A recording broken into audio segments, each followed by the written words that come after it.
বুঝলাম। এবার চলো কোনো কমন পাল্টা নিই, যেটা খুব ইজি। আমরা সারে গামা রে গামা পা নিতে পারি, যেহেতু 4/4 কাউন্ট এখানে চলছে, অর্থাৎ 4/4 বিটে চলছে। 2 3 4 সারে গামা রে গামা পা গামা পা ধা মা পা ধা নি পা ধা নি সা। এটা আমরা তালে তালে গাইলাম। এবার অফ বিটে বা আর লয়ে যদি এটাই গাই তাহলে কি হবে?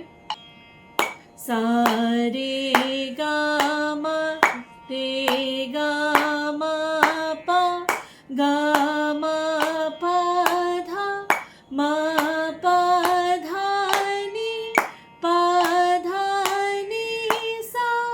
বোঝা গেল? চলো আর একবার দেখি।